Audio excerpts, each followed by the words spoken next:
why your bones change during the menopause and what we can do about it. Hi, I'm Dr. Knight. I am a geriatric registrar working in the UK, and this is Getting On, the series where we try and stop worrying about getting old and just start getting on. Today we're going to talk about why the menopause affects our bone health and how understanding it might actually help protect our bones. So what happens to your bones during menopause? Estrogen is really important to keeping our bones nice and strong. When we talk about strong bones, what we really mean is dense bones. So the denser the bone, the better the bone. Our whole lives, within the actual bones themselves, there are certain cells that are building the bone up, and there are other cells that are breaking the bone down. And there needs to be a balance of this building up and breaking down in order to keep our bones nice and strong. As we get older, our bones naturally start to break themselves down more than they build themselves up, and therefore we're at risk of our bones gradually getting weaker as we get older. For some people this happens only a little bit, and this is called osteopenia, and for some people this happens a lot, and in which case we call this a disease called osteoporosis.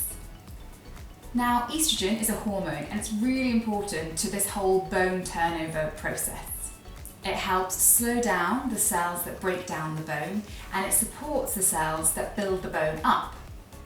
Therefore, if estrogen levels are lower, this whole bone turnover process is disrupted. So what's this got to do with the menopause? Well, during the menopause, this hormone of estrogen drops quite rapidly, and that means more bone loss. So actually, in the 10 years after your last menstruation, that estrogen can drop really rapidly, and then after those 10 years have passed, it kind of gradually declines. And that's why osteoporosis is much more prevalent in women than it is in men, because of these really rapid hormone changes. So actually, half of women over the age of 60 will have a fracture because of osteoporosis. And that's compared to only a third of men over 60. Just as a reminder, why do we care about getting weaker bones? Well, as I've just mentioned, weaker bones can lead to fractures. These are very specific kind of fractures called fragility fractures. So they're fractures that can happen at a really low impact, like just tripping and falling or falling off your chair. So who is at risk? The typical woman has their menopause between the ages of around 45 to 55 years old. But if you have an early menopause, so by that I mean a menopause that starts before your age 45 years old, or especially before the age of 40, then that puts you at a much increased risk of having weaker bones. And that's because your body simply is without that really essential hormone of estrogen for a lot longer than if you'd have had your menopause, say, 10 years later. So therefore, you're at a much increased risk. Other people who are considered to be at high risk of osteoporosis are women who have gone through the menopause, so postmenopausal women who have an additional risk factor for osteoporosis.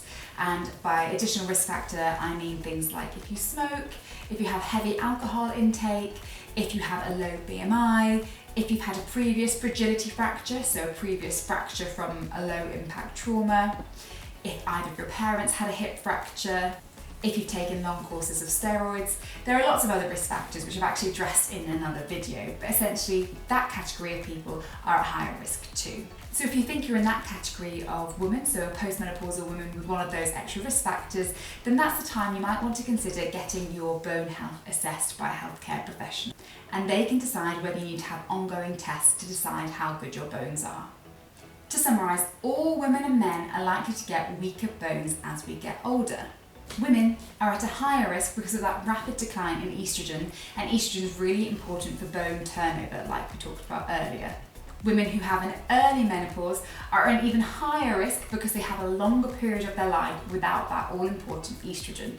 However, not all women that have been through the menopause will get osteoporosis, but it is something to be aware of. If you are postmenopausal and have any of those additional risk factors, you might want to consider getting your bone health assessed. What are the options to protect our bones around menopause? One thing that can be considered is something called hormone replacement therapy, or HRT. Now, you might have heard this term used when women are discussing symptoms around the menopause and trying to control those symptoms. Perimenopausal symptoms, so perimenopausal means symptoms around menopause, are things that include hot flushes, anxiety, sweating lots, sleep problems, vaginal dryness, and lots of people try HRT to try and help with these symptoms. But actually, hormone replacement therapy is also really beneficial to help keep your bones stronger. So for women who are at higher risk of having osteoporosis, that's when we might consider using hormone replacement therapy. In fact, the British Menopause Society supports the use of oestrogen-based hormone replacement therapy as a first-line treatment for osteoporosis in those who are suitable for it. Are there any risks of hormone replacement therapy? There has been concern that HRT can increase the risk of certain diseases, and those include breast cancer, blood clots, strokes. The general thinking now is that these risks are mainly associated with people who start taking hormone replacement therapy at a much older age and who take it for a really prolonged period of time. Plus, it's more common in those people who already have underlying other risk factors for those diseases. In general, the advice is that HRT, hormone replacement therapy, is generally safe to take around menopause, and that the benefits for most women around this time of their life actually outweighs the risk if taken for a short period of time. Therefore, most healthcare professionals would consider the use of HRT to treat osteoporosis in women aged between 50 to 60 years old, or in women who have had the menopause early. Although individual risks and benefits would obviously have to be discussed with your healthcare professional. Something to think about is that actually HRT might be extra useful for women who are already experiencing menopausal symptoms anyway. So quite a lot of people experience menopausal symptoms and want to start HRT to try and reduce those symptoms, and a really good added side effect of that is that it can also help keep your bones nice and strong and try and prevent osteoporosis. Now, as I mentioned before, not all postmenopausal women will have osteoporosis. So what I'm saying is that not every woman who's gone through the menopause needs hormone replacement therapy. It's only for women who have those additional risk factors, who when we do a bone health assessment for them, they have osteoporosis. So HRT is a really useful extra medication that can be taken for women around their menopause, as it has kind of extra benefits and works extra well for them. The risks can be a little bit complicated to explain, so I'll put a link in the description below just to take you to one of the NICE guidelines, which is the National Institute for Clinical Excellence guidelines that's been created, that just takes you through every different risk and shows you the difference between not taking HRT and taking HRT for 5 and 10 years, so that you can see the risk of those potential diseases when taking HRT. Who is and isn't a good candidate for HRT for bone health? HRT might be suitable for you if you have symptoms of the perimenopause anyway and you want treatment for those symptoms, so for hot flashes, anxiety, sweats, etc. Because then it will give you the benefit of treating those symptoms and it will just help your bone health anyway. If you have an early menopause, so if you have a menopause before the age of 45 years old, a healthcare professional might discuss starting hormone replacement therapy, and that's just to keep you protected from many different things, but included protected for your bone health, because you're just that extra bit of time in your life without estrogen, which can be a little bit risky. Or if you're a postmenopausal woman who's under the age of 60, who's been identified at being an increased risk of having a bone fracture, you might also be offered HRT. Hormone replacement therapy might not be suitable for you if you have a history of breast, ovarian or womb cancer, you have a history or a strong family history of blood clots, you're pregnant, you've got a history of liver disease, you've had a recent heart attack. So just to be aware, there are some people who we would say hormone replacement therapy just isn't suitable for. Once you've started HRT, you'll be assessed by your healthcare professional at about 3 months, and that's to see how you're getting on, make sure you're not having any side effects that can be caused from HRT. And from then on, you'll be assessed annually. Of course, if you do develop symptoms in the meantime, you should always speak to your healthcare professional about those symptoms. There are a few different ways to take hormone replacement therapy. It could be tablets or pills, it could be a patch, or it could be a gel that you put on the inside of your thigh. It's important to know that it's quite different from the estrogen or the hormone that you can get given via a vaginal pessary or a ring.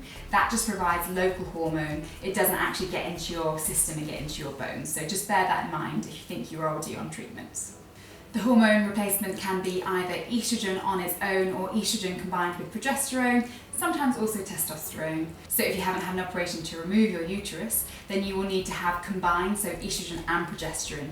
And that's just to support and make sure that your womb doesn't have any consequences from having too much estrogen.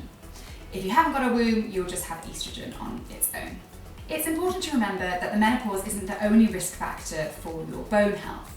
So the menopause is something that we can't really control, but there are some things in our lives that we definitely can control, and that includes whether we smoke, it includes what kind of exercise and how much exercise we do, whether we drink, what kind of other medications we take. So it's really important to, as well as thinking about the menopause, address all those other risk factors as well.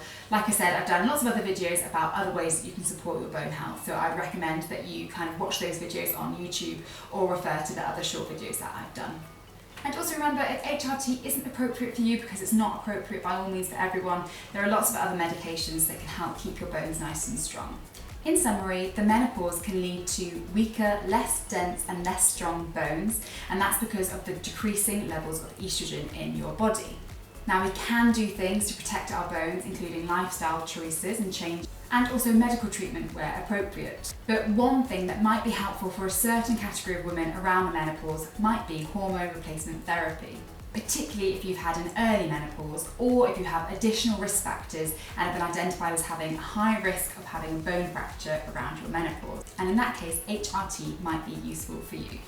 That's because HRT literally replaces the estrogen that you've lost and therefore helps to keep those bone cells turning over to keep our bones nice and strong. Of course, if you have any questions or thoughts about this, the person to speak to is your GP or your healthcare professional. Thanks for listening. Make sure to watch my whole bone health series on YouTube or on Instagram to get more information about how we can keep our bones nice and strong. I've used some really helpful resources today. I'll put the links of all of these below. They have lots of really useful information, so please do go and check them out. And it's important to always have a read through of these things yourself, just so you have a full picture of everything I've described to you today. Thanks for listening, and see you next time.